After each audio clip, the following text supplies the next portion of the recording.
Whoa, we have an intro right here.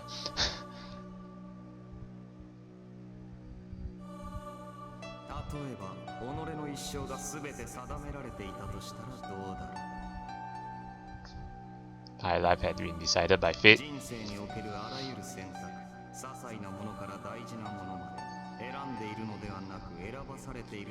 Well, there are cases like that.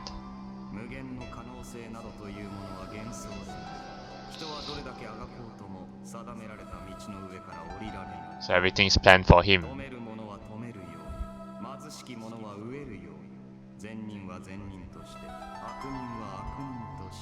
Very deep.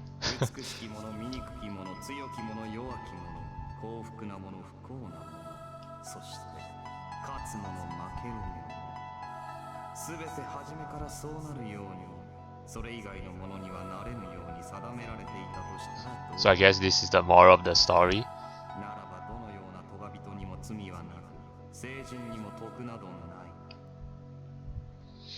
See, there's nothing to answer for.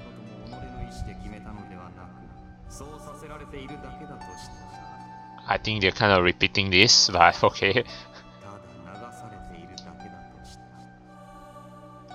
I kind of get the point, but what if this happens? I'm not sure. I wouldn't though. I would like to make my own choices, to be honest.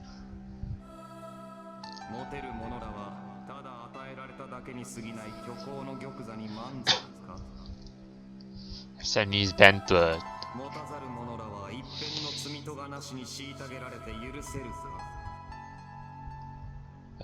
no, I wouldn't. Yeah, never.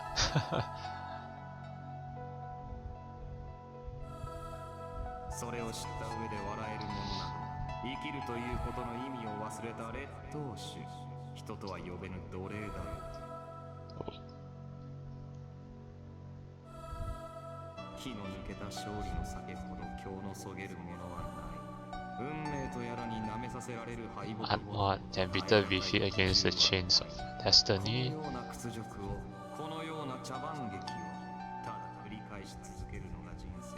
Struggle against those chains with all my might. Conclusion. And the distance space I can compose an opera that belongs only to me. Require my aid. Very deep. Really very deep.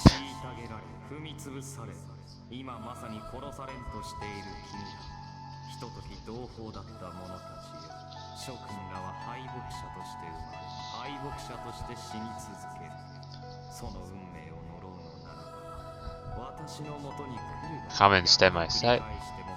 Fight 1,000. Basically, don't give up.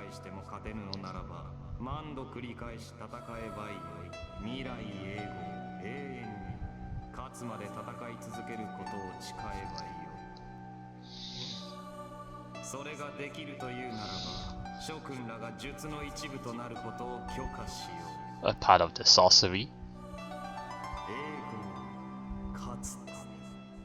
Eternal victory. Okay.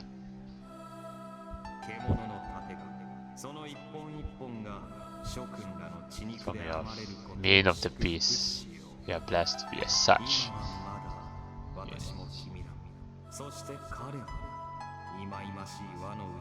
Yeah. I guess he is the main character.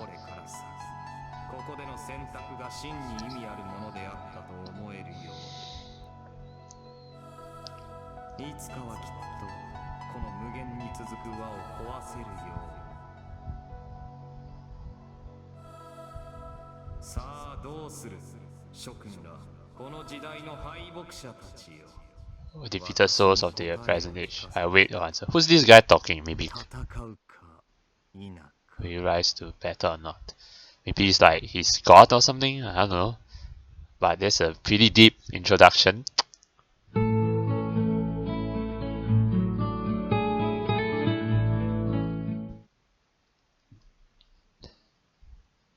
Alright, so I guess the game starts okay from the get-go. It doesn't like start from the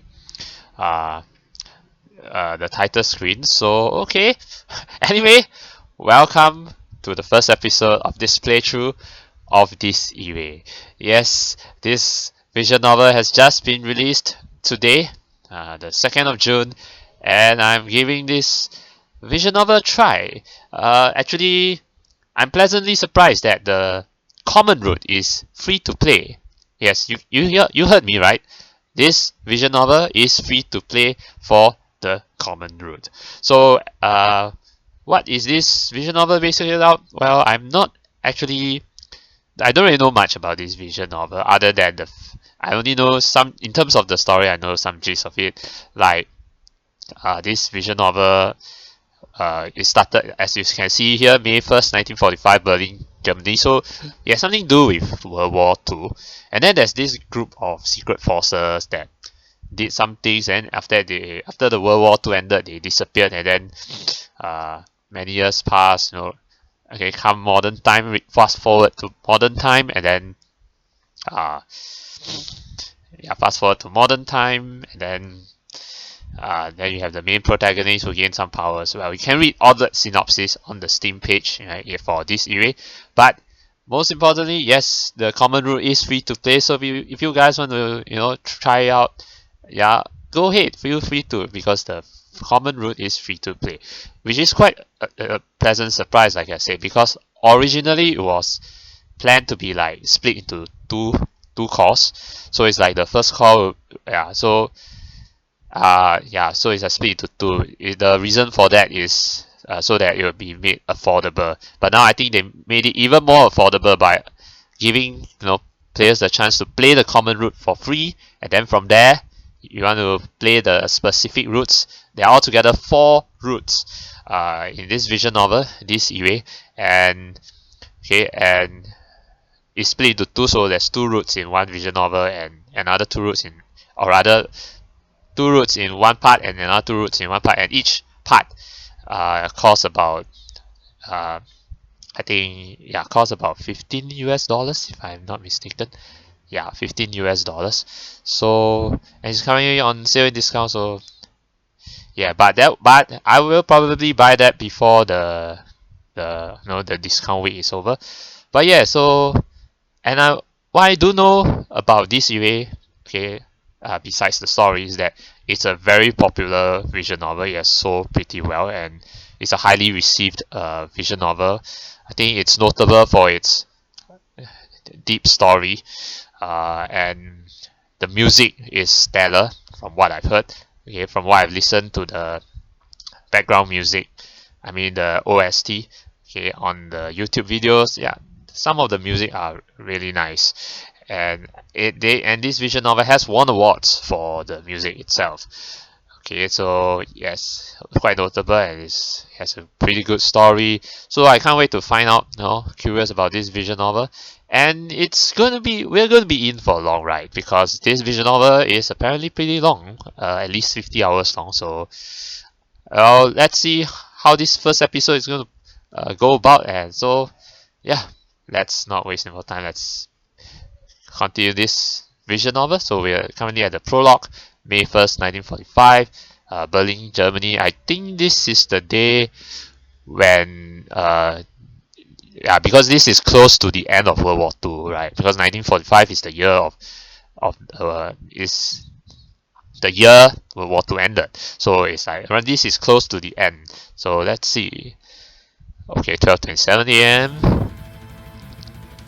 You see the music right from the start. It's already so epic. The closing act of the Second World War was the manifestation of total war such as had never been seen before. No, the term carnage would have been more appropriate.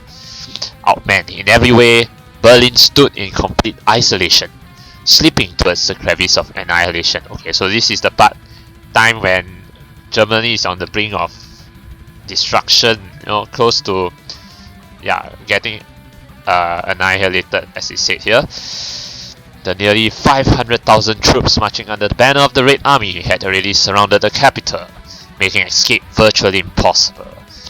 Guns roared, mingling with the screams of the dying in an incessant cacophony of terror as the city was razed and its people massacred.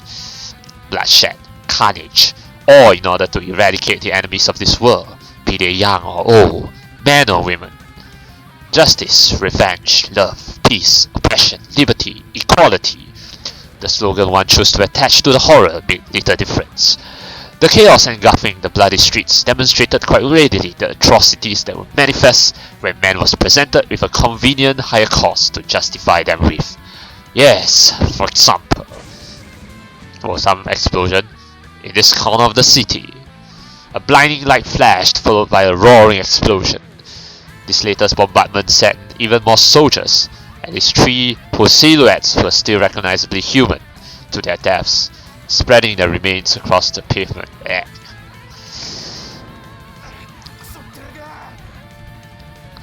Letting out a loud curse, a man leaped out of the trenches with Panzerfaust in hand.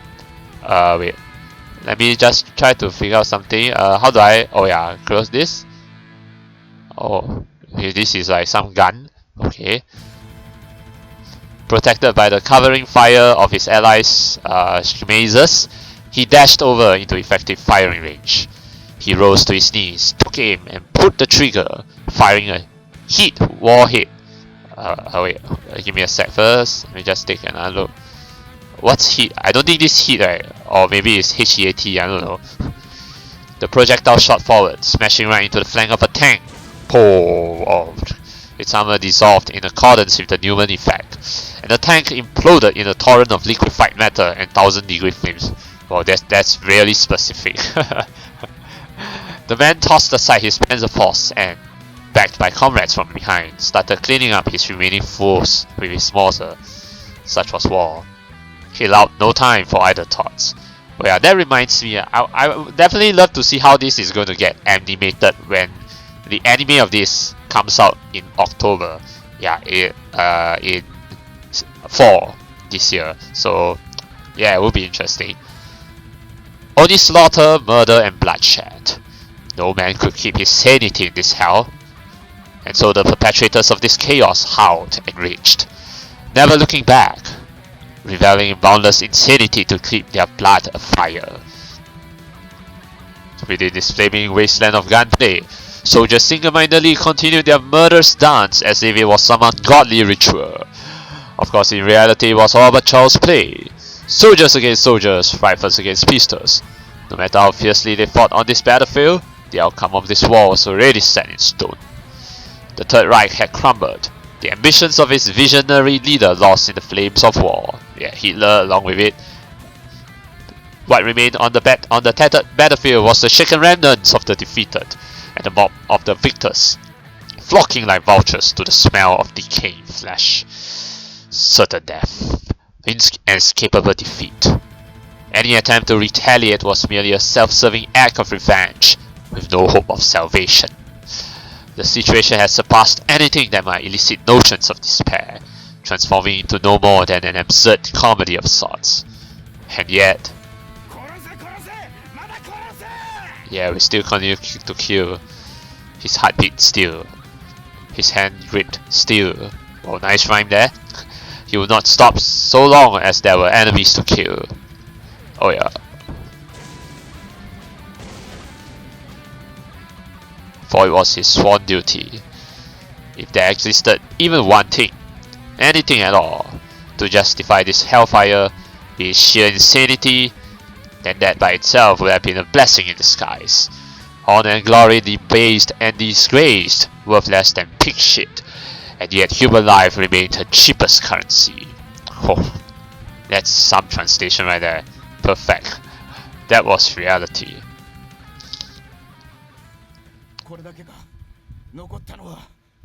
Oh, let's see the state here. Okay, I think this is like some kind of a church. But I think so. But yeah, this is Germany. After wiping out all leftover foes and regrouping with his comrades, it dawned upon the man that there were only 3 of them left standing, himself included. The company tasked with protecting this block had been completely annihilated. The situation was anything but promising, and still more enemies were on their way. Panzerfaust. Okay, that's how you pronounce Panzerfaust. The guns. Those are...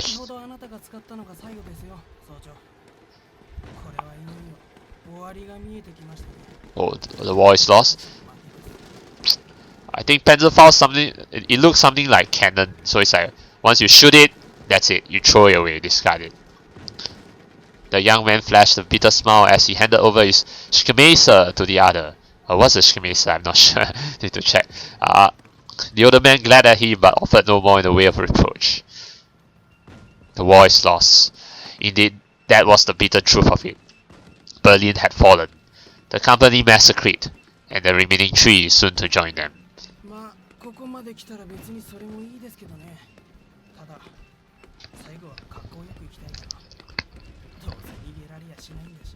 Yeah, how ironic. Go out with a bang, you know, literally a bang. Ball. Oh, name? Okay, Joachim Browner.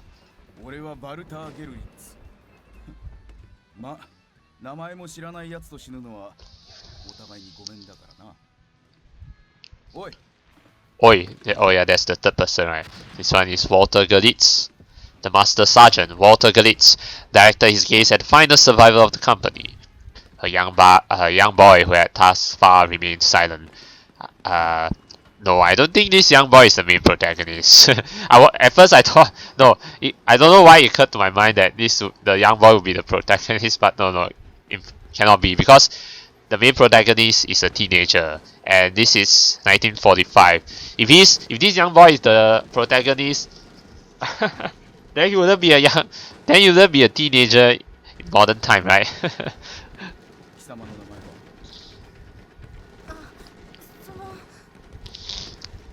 The boy, eyes darting as he failed to hide his shock, was even younger than Joachim, barely in his teens. If Walter had a son, he might have been around the same age. Marco Schmidt. Walter was about to ask what the mere child was doing there, but ultimately swallowed his words. It was a foolish question. The enemy would show no mercy to them, not even to children. The reason for it was very clear. They were the bitter enemies of the Red Army, the despised members of the Schutzstaffel, if I pronounce it correctly.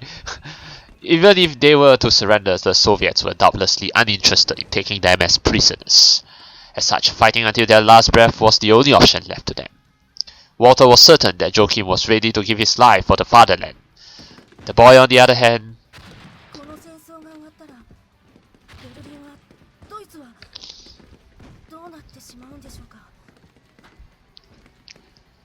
yeah, we don't know. I mean, look at the state.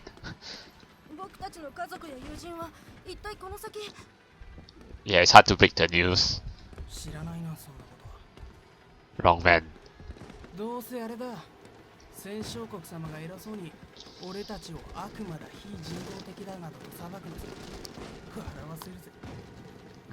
Okay.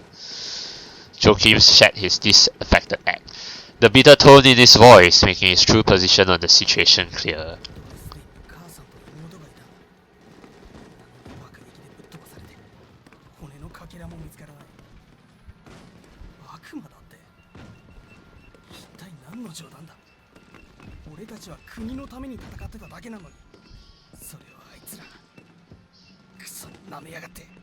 Well, that's war for you. I mean, Germany was the one who started the war, so you know it's just revenge. Yeah, but war is never fair. He will never surrender. Yet even if he gave his life in the battle to come, the outcome of the war had already been decided. Nothing could change that, least of all himself. With this defeat, their fatherland and their descendants would. A single soldier was powerless to alter the great current of a war. Joachim tried to express his dissatisfaction with that reality as best he could while Marco silently listened. Oh, what happened? I just heard him. Daka warrior. Oh, he got shot. Shit. Several rifle shots echoed from their left just then. Walter and Marco just barely managed to duck into cover, but Joachim was not so fortunate. His head was shot clean off by the first wave, oh my god, followed by an entire volley of bullets being unloaded into his chest. Oh my god, what a tragic end. Pelted by machine gun fire, Joachim's body contorted in a queer manner, almost reminiscent of some form of dance, before finally hitting the ground. Man, this story. An anticlimactic finale indeed for the youth, where only moments prior expressed his desire to fight to the bitter end. But such was the reality of the situation, the reality of war. There were no heroes here, no messiahs or miracles to save them, only men dying like insects. And should one allow his soul to be overcome by wrath or despair when confronted with this knowledge, it will serve only to invite the jaws of death to consume him next. The chaos of war would not tolerate idle thoughts. Knowledge of one's duty was all that was necessary.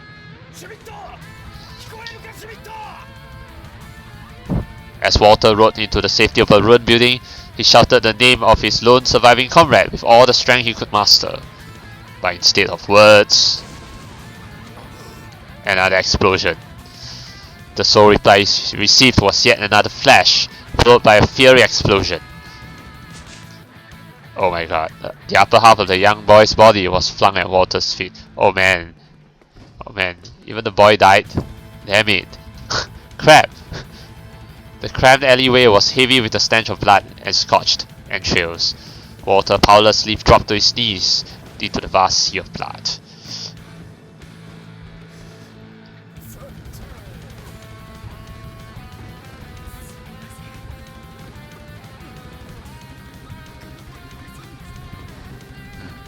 Let me just maybe lower the music volume because I can't quite hear the voice, or maybe increase the voice volume. Oops, that's not what I'm trying to do. Wait, just give me a sec here. The music, maybe a bit lower. Alright. Okay. Marco smiled, even as the last embers of his life faded away.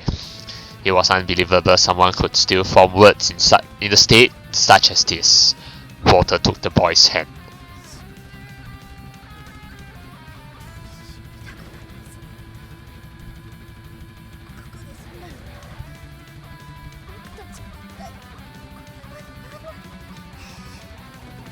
He's trying to find the words.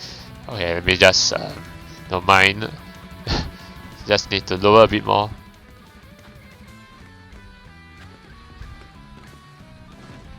Okay, there we go.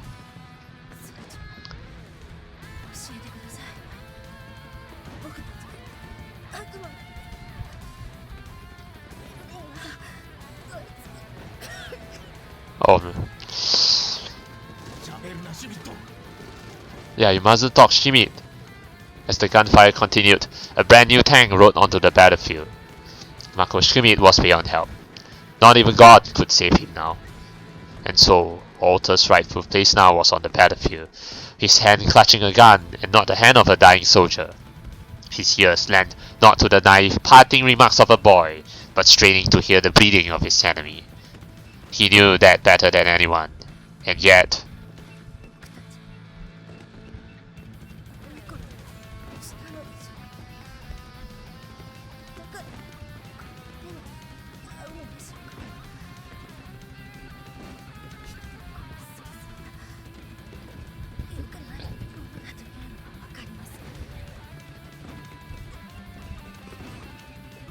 Well,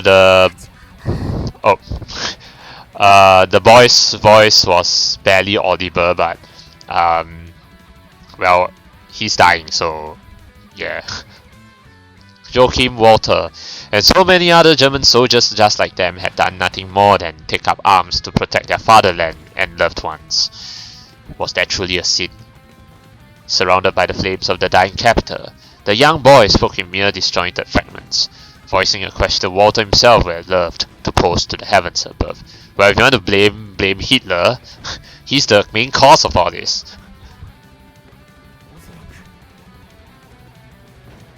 Yet, after mere seconds of doubt, Walter answered curtly.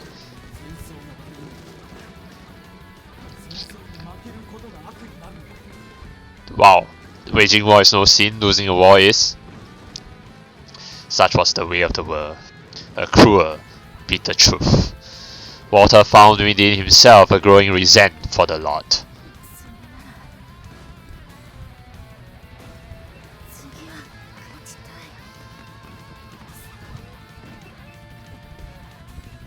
Okay, so that's how it transitions to present time, right, where there's maybe a sort of a World War III. I'm just speculating here. Marcus Schmidt then quietly passed away in Walter's arms, the man gazing up at the heavens. The young soldier's smile in death, albeit tainted with blood and mud, still held traces of boyhood.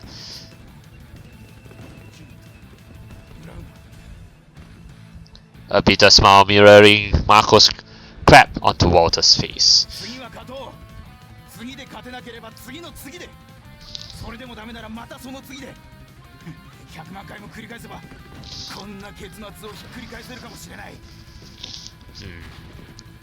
His words might have seemed the ramblings of a lunatic beset by the armies of death, but they were more than that.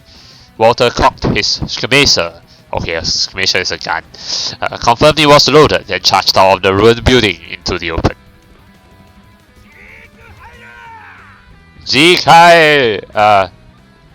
He unconsciously let out a battle cry, loud enough that it threatened to rend his throat. Oh yeah, I know there was another cry that's called what, Hail Hitler, right, or something like that. Yeah. Will he end up gunned down like Joachim, or share the same fate as Marco? It hardly mattered anymore. It's the fight to the death. Either way, he'll merely die a miserable death, befitting this miserable war. His mind was occupied by such despaired thoughts. In no way could he have predicted what was to come next. What? Our Father who art in heaven, hallowed be thy name. Someone's praying.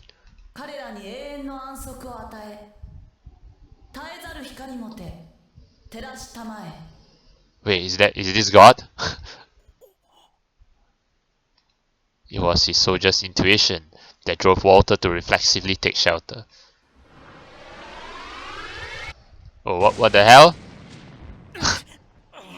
What the hell is that? His vision was drowned out by a blinding white light and an explosion so fierce it dwarfed all previous bombardments. An explosion that seemed to rip apart the very heavens. Walter realized that this explosion was far beyond the level of any weapon that could have possibly been employed in urban warfare. What in the world? What in the world indeed? What's going on? Hold on. Well, looks like all the buildings have been destroyed. I think something is going to appear right here. Had happened. The city he had literally staked his life to protect had been reduced to a charred wasteland. Although it took quite a while for Walter to regain his sight and hearing, there was still not enough time for him to make sense of the situation. Part of him wondered if it was all a sick joke. Only one thing was clear. Both his allies' corpses and the encroaching enemy troops had been annihilated. No bombing raid could have inflicted such immense damage. And although Walter had managed to survive the attack itself, his resulting wounds were deep. Pieces of steel and concrete plastered in his direction by the explosion had pierced his back and flank. Ouch. The hand that once held his skirmisher was blown off from the elbow. It wasn't even worth the effort to attempt to discern the number of more minor injuries. And the music is still, stellar as always. His incessant bloody vomit told him that he had also suffered severe internal damage. He would not make it.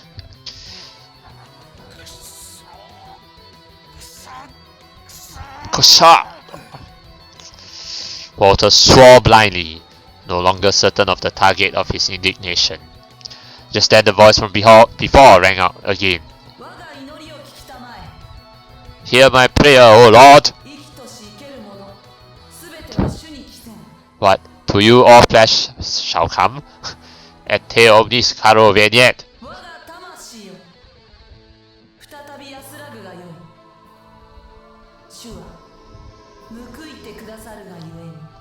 Return unto Tyrese, okay. It was a requiem offered up to fallen soldiers. one sung in a beautiful voice. Not even a prestigious church choir could produce a melody quite this dignified. Yet at the same time, the scorn seeping into the voice was all too evident. Only upon the eve of the apocalypse itself could such a voice be conceived of as an angel's. It sung of the dead with scorn, ridicule, and mockery, deriving the utmost pleasure in trampling upon every last remnant of the dignity they possessed. The voice of a destroyer intoxicated by mayhem. This was the product of a black mind possessed solely by inhuman malice.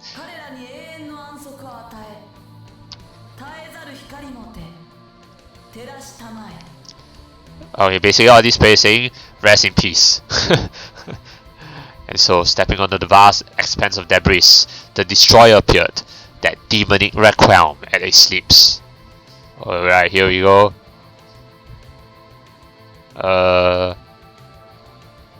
Okay, looks like a sick guy. He was a young boy lacking in years even in comparison to Marco, with a face so delicate that a careless glance could easily mistake his features for those of a girl. Kind of, yeah, if you don't notice carefully, but I mean, his smile, his evil smile, the way he looks, you can tell he's a boy. But he represents the god, it looks pretty hideous. A single look at the boy was enough to give Walter chills. His teeth began to chatter. Alright, let's get a good look here. Okay, I think he's like holding a rifle and a gun. Okay. And he belongs. Wait, this banner. This one it represents Germany, right? So he belongs to the Third Reich or something like that. Although he had lost a considerable amount of blood and his vision had grown hazy, the reason behind the freezing chill at his back lay elsewhere. The sheer enmity and pain radiating from the boy's visage indeed contributed to that.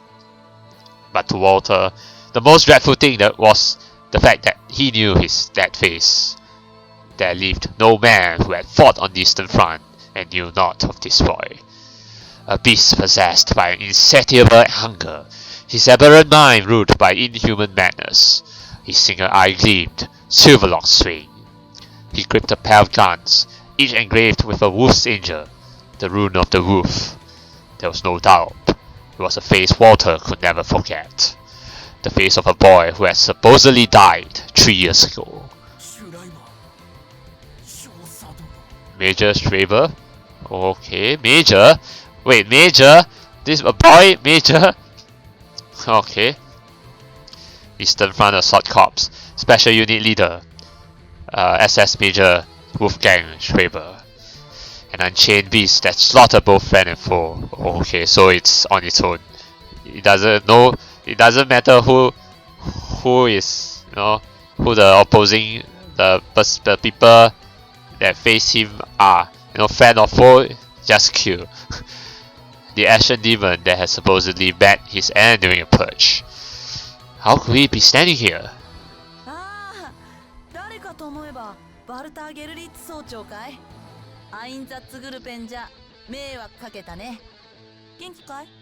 Still dare to say you doing well? Hardly the words one would offer a dying comrade, especially one whose death was most likely caused by Schreiber himself. The boy flashing an innocently devilish smile in front of Walter was no doubt the very same person he remembered. And yet his armband bore not the swastika, but a different symbol altogether. Almost as if he were no comrade at all. Oh yeah, actually come to think of it, yeah, this isn't the swastika, right? It belongs to some other symbol. Like, yeah, I don't know, their own group or something.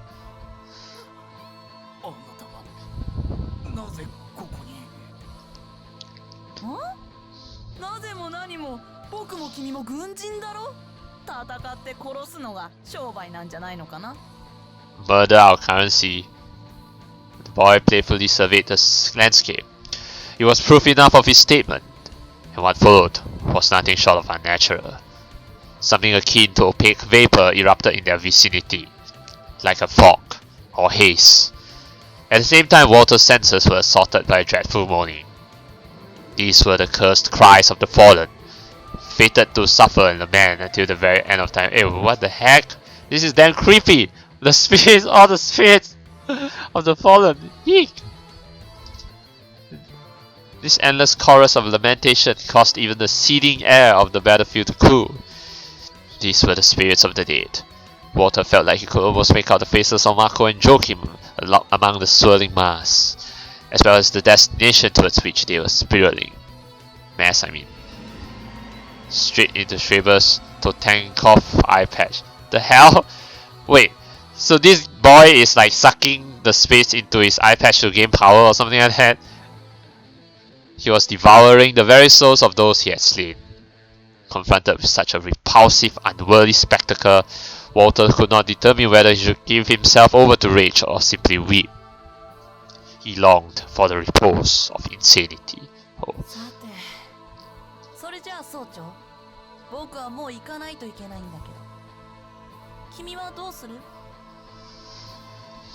Schreiber, seemingly done with his meal, wearily turned his neck to Walter. He was breathing his last, not in any condition to spill blood like a soldier should. Huh. 今さら連中の100や1000を殺したところで何も変わりやしないけどね。でもだからって何もせずに黙ってる必要なんかどこにもない。見なよこのベルリンを。全くひどいありさまじゃないか。こんなものが僕らの求めた千年帝国の終わりだなんて。誰が納得するって言うんだよ。So what are you gonna do? Content? できないよね。Walter threw a piercing glance at the smiling boy. Indeed, no one in their right mind would be content with such an outcome. He had had friends to call his own, a family to go home to, a woman to love. He had cherished his country. All that became tainted due to Germany's defeat. Dishonor that no centuries could wash clean. That was... 許せないよね。薄汚い劣等ごときが我が物顔で帝都を蹂躙するなんて。女や子供や年寄りを犯して殺して吊るすなんてさ。Okay. 総長、忠勇なるドイツ軍人バルター・ゲルリッツ総長殿、君の気持ちを聞かせてくれ。So wait. 君は一体どうしたい? So depending on Walter's answer, does that mean this boy can like heal him or something like that? See if I can. Let me just backtrack a bit. Backlog. Let's see. He had two friends. Walter true appeal. Alright.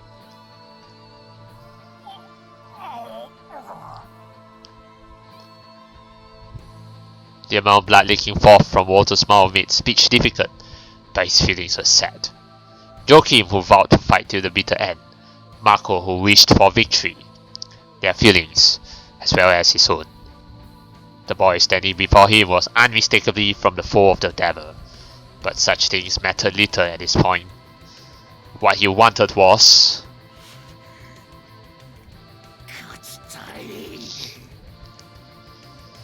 victory, honor, and glory for the fatherland. To bring peace for friends and family that had fallen. To bring prosperity for generations yet unborn. And above all else, for his very own soul.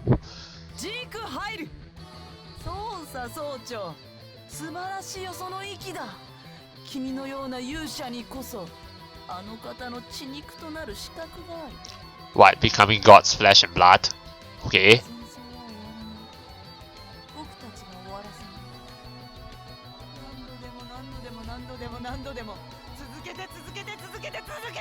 Yeah, crazy man. Madness. Grana's victory.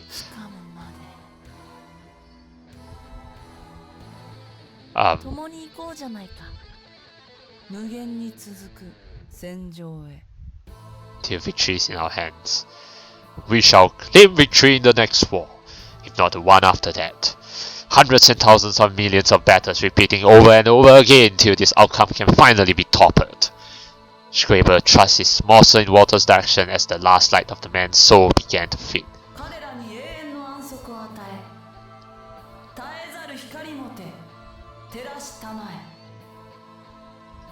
His requiem was one of scorn for the fallen, pregnant with malicious intent. And yet Walter thought it beautiful, like the song of an angel. It was then that he finally realized that this was the apocalypse, and that he would soon join the ranks of those marching to destroy the world. He would become a strand of the beast's mane, one of many in his legion.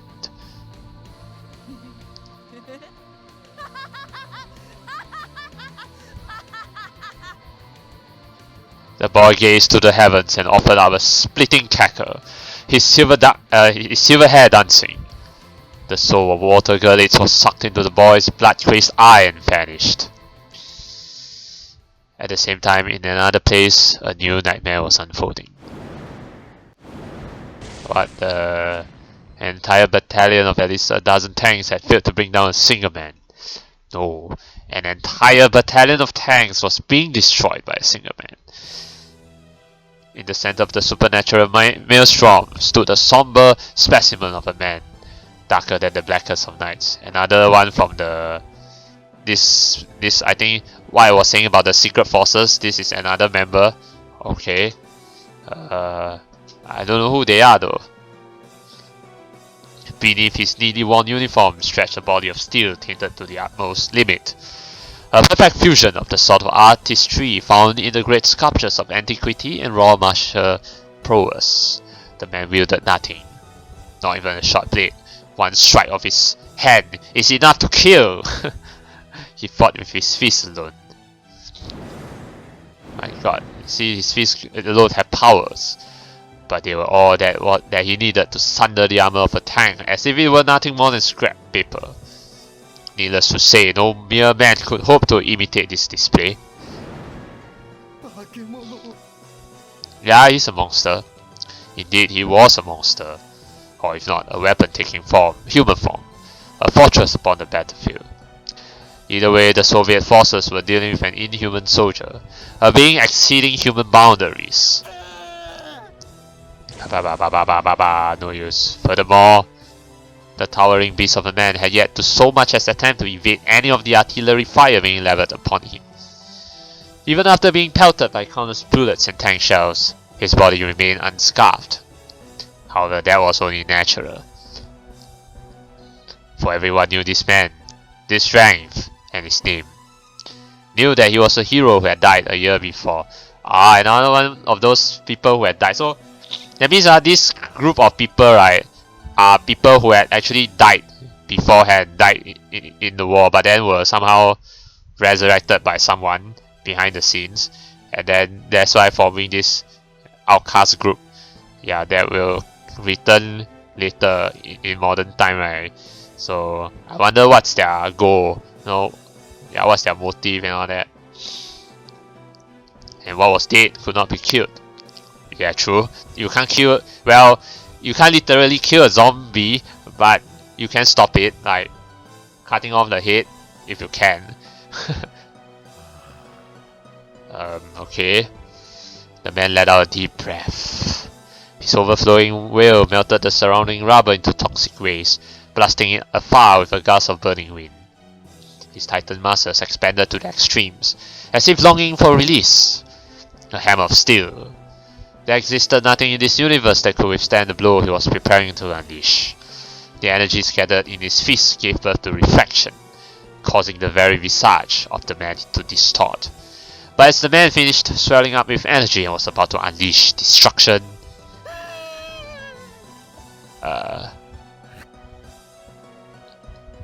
his fierce concentration suddenly let up, just as he was about to reach critical mass, almost as if something had ruined his mood.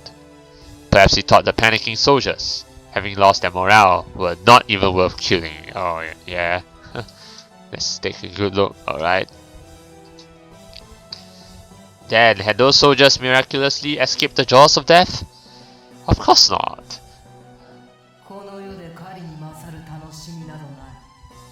What the heck, what in the world could surpass the thrill of the hunt? Ah, that boy! The song of the cruel huntress echoed across the night. A scorching wave of pure flame passed by the men, devouring the soldiers, burning them to cinders. This was clearly no ordinary weapon. His destructive force far exceeded the power of Molotov cocktails or tank fire. It was more akin to a pulse of concentrated energy from a nuclear blast, as impossible as that seemed, than any urban weapon. Otherworldly screams of pure agony reverberated throughout the war-torn battlefield now engulfed by a sea of flames. The soldiers, assailed by the instantaneous burst of fire, had evaporated without a trace, but hate-filled screams of their souls rang out into the night. This was the same phenomenon that Straber had conjured up just a moment ago. Or is another person that's said the same requiem?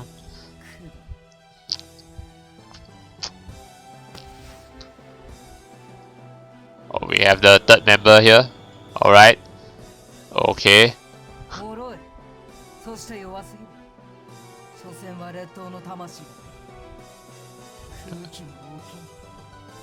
Such miserable vermin. Oh man. Wait, just take a good look here. It was uncertain for how long the woman had been standing back to back with the somber man. Her tone was grim and bereft of joy, her visage deep crimson, her swaying hair the color of fresh blood and hellfire. She would possess a certain calculating beauty, were it not for the gruesome burn marks covering the left half of her face. Oh, is that burn marks? Oh, okay, that one. So it looks a bit like Two-Face, okay. As such, her visage evoked only a grim awe born from a marriage of the fair and the repugnant.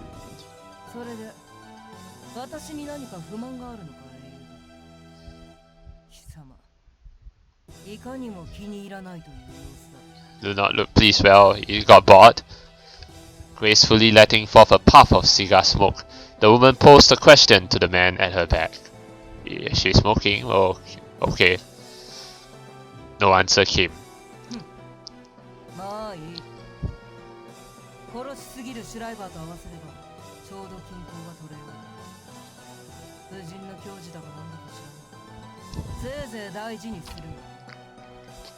Okay.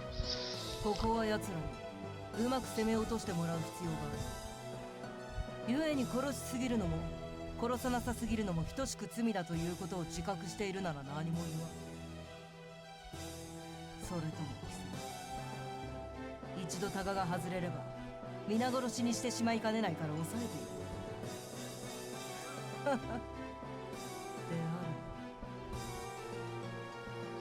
私も同じ心境。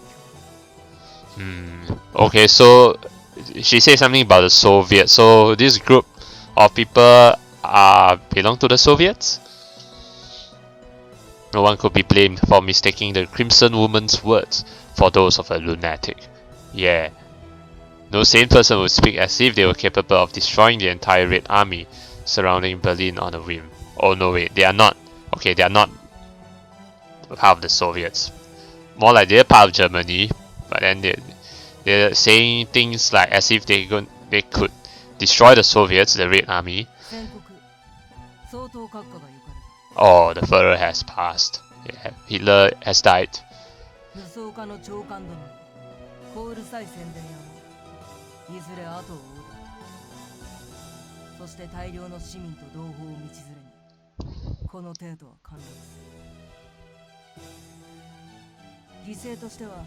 性質創造を試みるのになるほど適当な触媒だろう。敵をいくら不安さされたところで守るべきだ。愛すべきだ。彼ら10人の方が命は重い。それが人間的だ。さしずめ貴様はその理屈に苦しんでいるということ。That's one hell of a paragraph. Samuel? Oh, the man finally spoke. Oh, okay. So far we've seen 3 members of this group. There's still one more.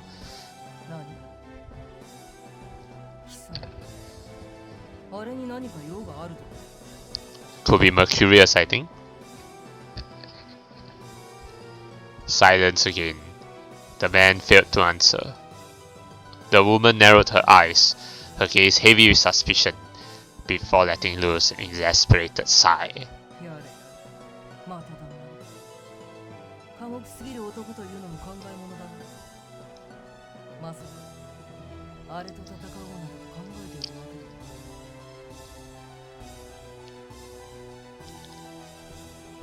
だ。Okay, surely you're not planning to pick a fight with that aberration? そして仮にそうだとしたらくだらない。バカバカしいからやめておけと言ってやる。あれは絶対に殺せ。もしかしたらある意味で楽にひねれるのかもしれない。Okay. So I guess Mercurius not really their friend?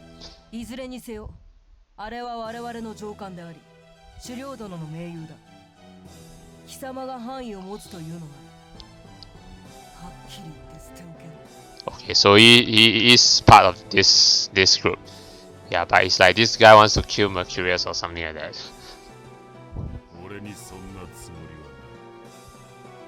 Okay. No intention, no ambition to rebel. 貴様の硬すぎる頭の中にそんな計算などあってたのだ。ゆえに私はさっきの質問に答えて。She lifted her head to look up at the sky. 我らが黒煙卓の指導者お二人、兄弟のごとく仲がいい。であれば必然、あれのいる場所は決定している。見るがいい。Meanwhile, up in the burning sky, tainted by blood and fire, taking form through the carnage of the capital, was a tremendous swastika. Oh, really? Okay. It doesn't really look like a... kind of looks like a swastika, I don't know, but...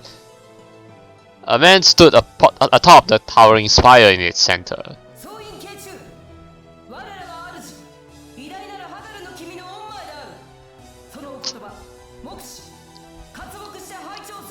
Exalted words in silence. Here we go, let's listen to Mercurius. Her booming voice echoed in the ears of all living men in the city of Berlin, as if through some sort of sorcery. At that very moment, all soldiers ceased their fighting, all children dried their tears, and all elders stopped their flight.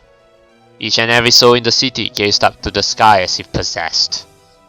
Its deep canopy was tainted by the blood and fire of the city below, boiling as if it were some sort of cauldron. The Berlin Himmel. On the very day the 1,000-year Reich crumbled to dust, a devil of blinding light descended from the heavens. Oh! Here we go. Oh!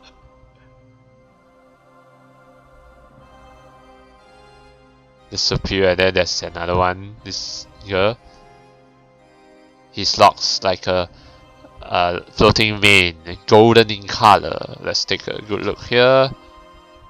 There's this rope thing, and then maybe his assistant or something. His regal gaze equally golden. It was the glow of splendor, of brilliance surpassing creation itself, beauty mingling with heavy solemnity, yet at the same time beastly in hue. A being that should not exist in the realm of man, the harbinger of beguiling light. At his side, a man with features vague and twisting as the darkest of shadows. He was garbed in the plain robes of a hermit, with ambiguous features that made it impossible to discern his age. A yin to his yang, the two of them existed on a level far removed from that of any being gazing up at them. They were the monsters whom even the monsters feared. Number 1 and 13 of the Longinus Drazen Orden's Obsidian Round Table. It sounds like the Knights of the Round Table, but that's another thing. Its leader and vice commander. Vice commander. Then I guess the commander died. Maybe the commander is Hitler? Oh, Kira. That's some voice. Gazing down at Berlin. No, the entire world. The man of gold began his speech.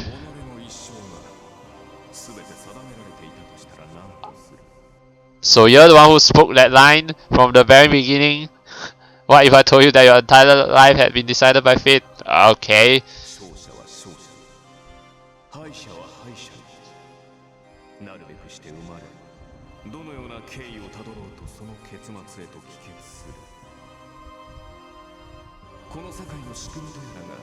そのようになっていたとしたら何とする。ならばどのような努力もどのような大願も祈りも願いも意味はない。神の恵みもそして裁きもすべてそうなるように定められているだけだとしたら。 Well, I know there's such a thing called divine fate, but ケア悪魔の世界の敵として滅ぼされんとしている者たちは一辺の罪とがなしに侵され奪われ踏みにじられているに過ぎない。この忌むべき月頭の輪の中。 okay, dispatch cattle, dispatch law. 死すらもまた解放ではない。英語そこに至れば快気をなし再び始まりに戻るのみ。そしてケアの始まりと Wait, let me check if that. Wait. 奪われ踏みにじられる敗北者としての始まりだ。 Okay. No, I was just thinking whether there's Japanese subtitles, but then I remembered I think there aren't any Japanese subtitles. But I'll just take a quick look. Let's see. Yeah, there aren't any Japanese text. 故にこの後も無限に苦しみ無限に殺され続けるだろう。そのように生まれた以上そのようになるしかない。それを口惜しいと思うか否か覆したい。 Of course we would. No, if you're fated to do something, if it's fate, then there's a way to turn the tables. The man's grim words reached every soul residing in Berlin. Nothing awaits you but eternal suffering, eternal defeat. The people of Berlin could not deny his claims. The Golden Beast's proclamation rang out with the urgency of the trumpet of the final judgment. This was a man possessed of a supernatural charisma. Utilizing extreme conditions in order to manipulate the will of others was hardly a novel trick in and of itself, but the sheer scale of the man's performance have warranted deeper scrutiny. His voice possessed a magical quality, capable of penetrating the very heart of all those who heard it. The best comparison was to the cries of dragons from the age of legends, a juggernaut of a voice that would not fail to ensnare any mortal, and the being that possessed it was certainly no mortal. The Golden Beast, the Black Prince, the harbinger of beguiling light, the monarch of destruction, and the obsidian tables or something. Every word that passed forth from his lips was saturated in magic. He gave the command. Alright, fight. If you wish to overcome your miserable lot in life, then offer your very soul.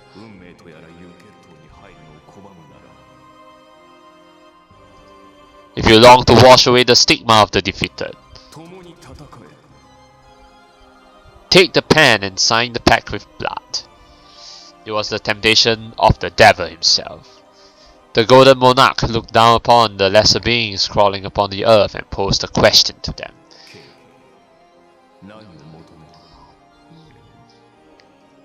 The answer was all too evident. Grant us victory! Grant us victory! Seek Hail Victoria! Oh yeah, that's the crowds shouting, right? A deep fissure ran across the man's perfectly beautiful face. To conjure the words of Dr. Force, his features portrayed the uncanny equilibrium of a genuine smile and a grotesque sneer. Dr. Force? Okay. Yeah. Mephistopheles, the harbinger of beguiling light. The name of the wicked fiend that could grant man's every wish in exchange for his living soul.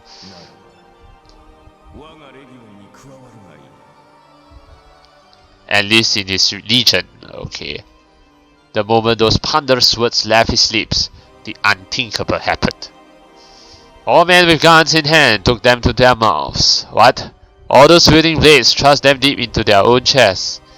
So basically they kill themselves so that their souls join them, giving them power. Like what? It's like, alright, the Japanese kamikaze for glory to the king or whatever. Those without armaments plunge themselves into the hellfire still raging around them. Guns roared, steel drank blood, men plunged to their deaths. Suicide unfolded on every street corner. Hundreds, thousands, tens of thousands rushed to their deaths with abnormal haste, their souls being absorbed into the golden monarch. It was an insatiable holocaust engulfing the entire capital. This could not have been the first time. He had consumed countless souls in the past. Was this then the final ritual necessary to complete his task?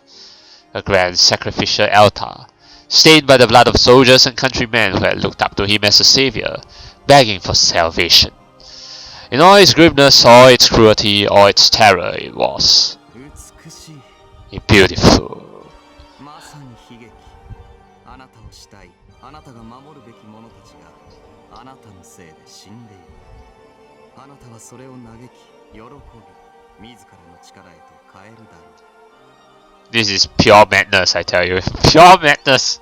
我が友、私がこの滑稽な人生でただ一人畏敬の念を抱いた獣ども。あなたはこれから何をなす？ How shall you proceed? The shade of a man who had remained silent until now finally spoke. Oh, you mean this guy here? Okay, so this guy is a man. あなたは一体何を求める？愚問だな。法則の破壊と超越。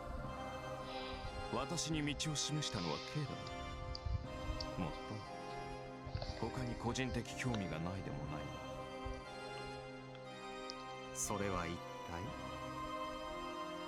法則を作ったもの。 Architect of this world. なるほど。すなわち God. Or perhaps the devil. The shade chuckled, its lips widening to a smile. 私は優秀な生徒を得て幸せだ。鋭美回答を正しく理解しているのはやはり現状あなただけか。 A weak kid. いや素晴らしい。この瞬間だけは何度経験しても飽きが来ない。それだけに正直名残惜しくもありますが。行くのか、カール。ええ、その名も置いていきましょう。いずれ必ず会えるはず。 Meet again in modern time. 半世紀もすれば東方のシャンバラが完成する。そこに私の代理を用意するゆえ、下僕たちの遊び相手にでもすればよろしい。 What? His substitute? So don't tell me this substitute is going to be the main protagonist. I bet. So half a century, 50 years, yeah. Modern time. 今回の契約であなたの魂は他に比類なき強度を得た。性質創造の思考も果たした以上、怒りの日までこちらにとどまる理由はありますが、クリストフのこともある。 Christoph? 万全を期すために幾人かあちらに連れて行ってはいかがです？ Few of your vessels. 無論元よりそのつもりだ。ザミエル、シュライバー、ベルリヒンガー。 Pillage. 共に連れて行こう。 Oh, he's taking those three that we saw earlier. Yeah. 結構それは隙のない人選だ。というより、あの3人以外では今のあなたに随伴することなど叶わぬか。 The two men exchanged words in a casual tone, perhaps reminiscent of two chess players contemplating their moves, even as scenery from hell spread out beneath them. It was apparent why the two of them would have been seen as brothers. They shared a certain air of resigned enlightenment, as if they presided from lofty heights lesser beings could not dream of reaching. No tragedy, no comedy, no creation under the sun would move them. Their laughter was no mere sneer, nor their actions merely the result of a frozen heart.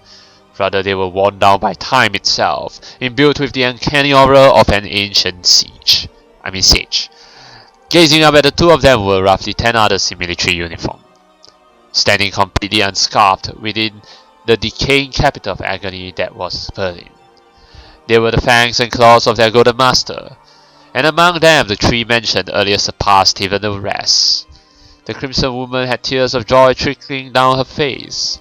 In response to the honor of being chosen by her golden commander, her loyalty grew fiercer than ever. The silver-haired boy responded with sulk, lamenting the temporary land of his carnage. For the moment, however, he vowed to acquiesce.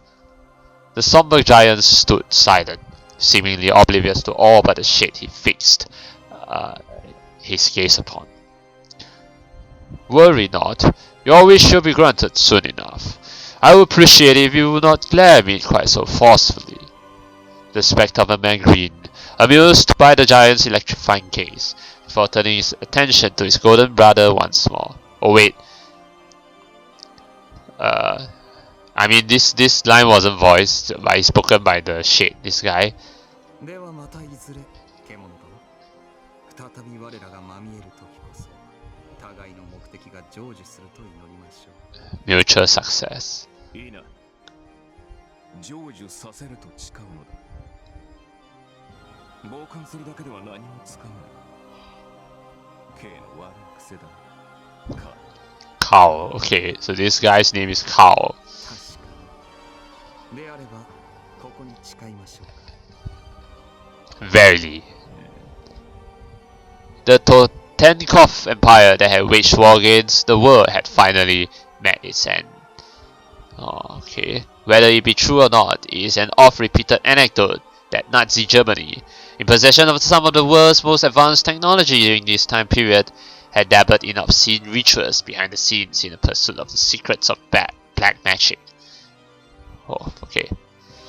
What became of the demons brought forth by those experiments and all their diabolic relics?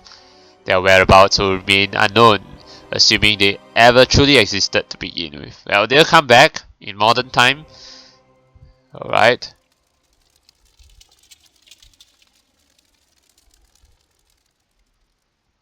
What an end the burn. Whoosh.